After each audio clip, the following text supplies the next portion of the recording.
Emotions are ancient. Before there was us, there was feeling and situation and reaction. Animals of all kinds felt like we feel, living together, sometimes in harmony, sometimes not. Then people came, a whirlwind of activity and anxiety, of wants and needs. We were a flurry, a destruction, a mess. No one knows where emotions came from. They exist only to tear us apart and push us down. They're pure, unfiltered evil. I'm sorry, I can't. This is ridiculous. Who wrote this? Vanessa? Dave? Dave, what are you doing? This is ridiculous. I mean, have you guys read this? Before 1842, the only emotion was anxiety. Seriously? Seriously, Dave? I mean, the first mammal on the planet was an ostrich. That can't possibly be real. What are you doing? You're serious. You want me to read this? No. No. I don't care. I don't care what the director wants. This is ridiculous. You know what? You know what? Everybody out. Yeah. I'm gonna do this myself. Uh-huh. Yeah, go. Go. Thank you. Ridiculous. Okay. Okay. Let's start over.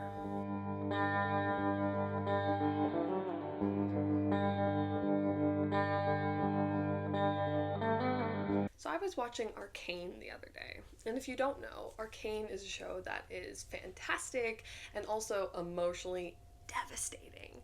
So when I finished the show, I hopped in the shower and cried and thought to myself, why the heck did I do this to myself? And it did get me thinking, why do we do this to ourselves? And I don't just mean watching devastating TV shows. We choose to experience emotions through media and other ways. I have friends who watch sad movies when they're sad, or watch Pride and Prejudice when they're single on Valentine's Day, or listen to Gracie Abrams first thing in the morning and don't even give their day a chance. We opt into emotions, and most of the time we're opting into difficult emotions. We don't just opt into happiness or excitement or drama, we also opt into sadness, pain. And so we opt into these difficult emotions, and yet we can't opt out of emotions, like ever.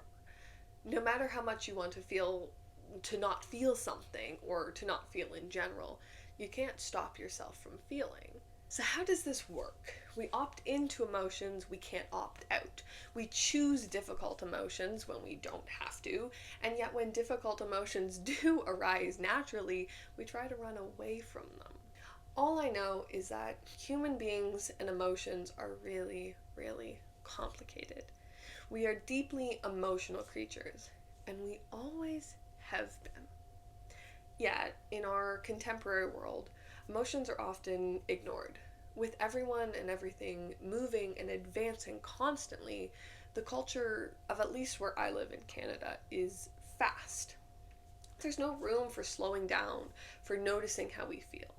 People often disregard emotions or view them as problems for later, annoying little pests, just something that we experience of no importance. But is that true? While people often see emotions as surface level, unimportant, trifling, or something that's just in our heads, emotions are actually deeper and more complex than this. Particularly, emotions are physical, and they come from our evolution.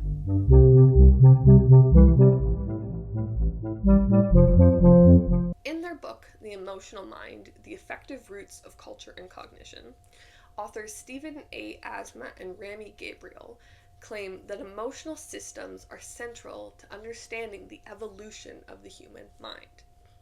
The authors suggest that for as long as human beings have been evolving, which they put at 200 million years, emotions have also been physically evolving in our brains. Asma and Gabriel claim that emotions reflect the ancient capacities to think, feel, and respond to situations. But Asma and Gabriel also claim that this is where emotions were first created or first appeared. So, emotions happen due to situations. Your mom yells at you for not defrosting the chicken, you feel upset. You arrive at work to find that no one told you the office was closed today, you feel angry. You learn about the number of animals that died in the Australian wildfires of 2020, you bawl your eyes out. The kangaroos didn't know what was happening. This situation, emotion cycle is ordinary to human beings, but scholars suggest that it has been for a very long time. Specifically, Asma and Gabriel suggest that this cycle we experience comes from our very early evolution, when our basic drives and experiences created a feedback loop that eventually created emotions. Early human beings were mostly driven by innate urges. We still know these today, urges to eat, drink, leave certain situations. And these urges led our early ancestors out into the environment to look for things, let's say food and water. When they found these things or didn't find them, they felt emotions. They felt happy, relieved, angry, sad, in despair.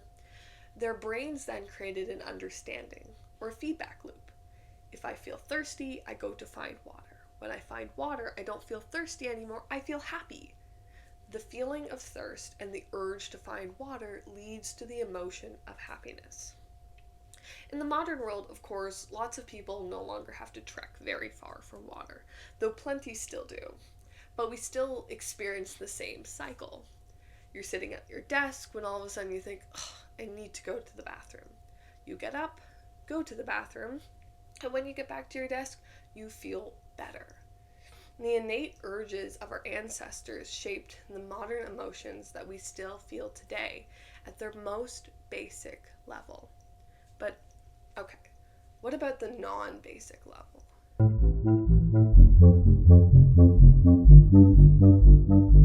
When it comes to emotions, it's not just about how we experience emotions, or that we do at all. It's also about how we treat and deal with emotions. Now, the process of dealing with emotions is called emotional regulation. Emotional regulation is essentially just how you deal with an emotion as it arises. It usually involves coping mechanisms that can be helpful or harmful, and it can also be conscious or unconscious.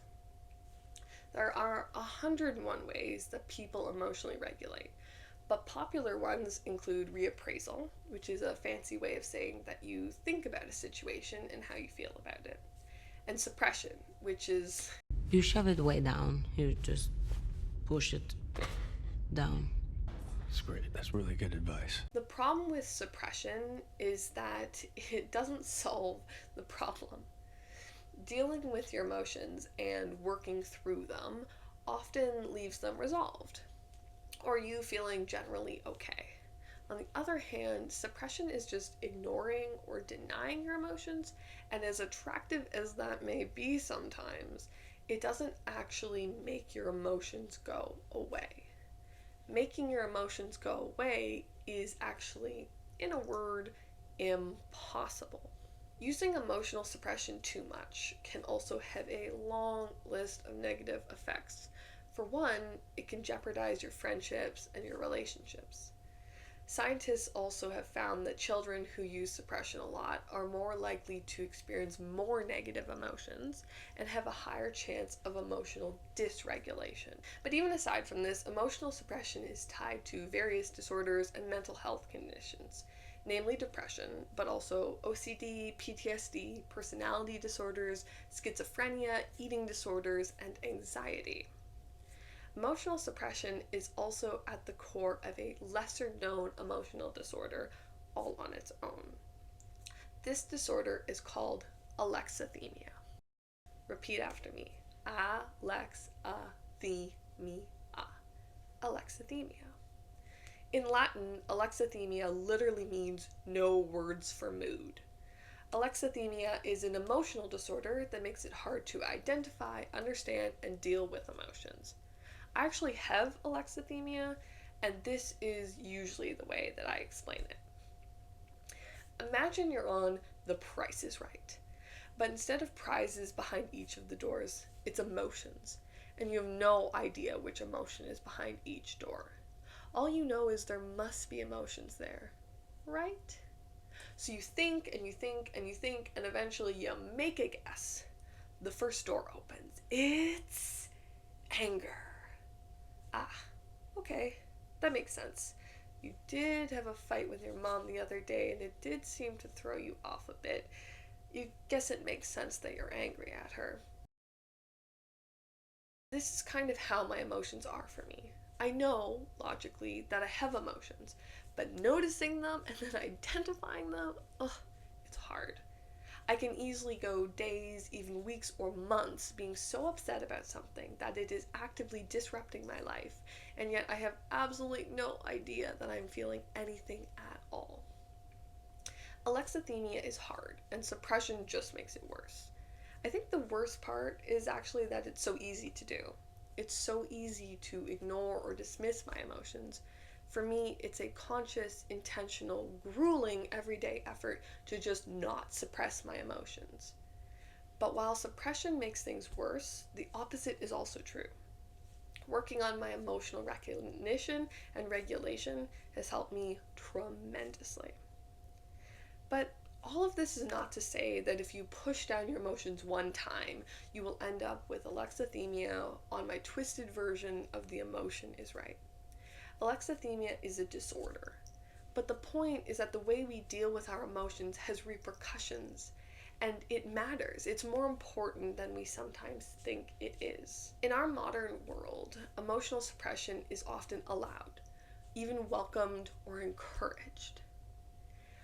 Authors Gross and Cassidy write that children are taught from a young age to alter overt displays of emotion in line with cultural and social norms, and that suppression of emotion is a normal and required part of living in society that all children must learn. Cultural norms often make showing emotion taboo or uncomfortable. Instead, even kids are supposed to hide what they're feeling and suppress their emotions, which we now know is harmful.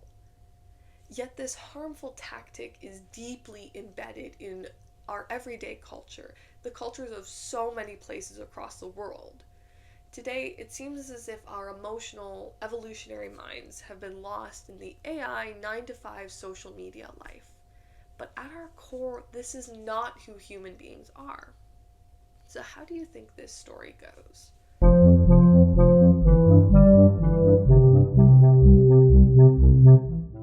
Human beings are, if nothing else, intense creatures with what Asma and Gabriel call uniquely human emotions. We are the product of hundreds of millions of years of evolution. We are society, we are community, we are connection. We need each other, and we need emotion. I see a huge gap in society between who human beings are, with all of our complex and important emotions, and who the modern world wants us to be, or who we need to be just to survive. But if you look at our history, our roots in emotion and in connection with each other, it is perfectly clear that a world which disregards emotion disregards human health, happiness, well-being, and honestly, humanity overall. In truth, there is not a relationship between our bodies and our emotions. We need to stop viewing these two aspects of ourselves as separate. Our bodies house our emotions just like they house our minds, and our minds move our bodies in accordance with our emotions. The complex relationship between our emotions and our bodies is so tight-knit that I think at this point they are just one thing: us. In our modern world, emotion suppression and disregarding our bodies, minds, and their symbiosis is often encouraged, even required. But the beautiful thing about emotions is that while they are universal and timeless, they are also personal. Your emotions, your emotional life, and how you deal with your emotions is unique to you. You get to decide. That's powerful. That's hopeful. That's all I know.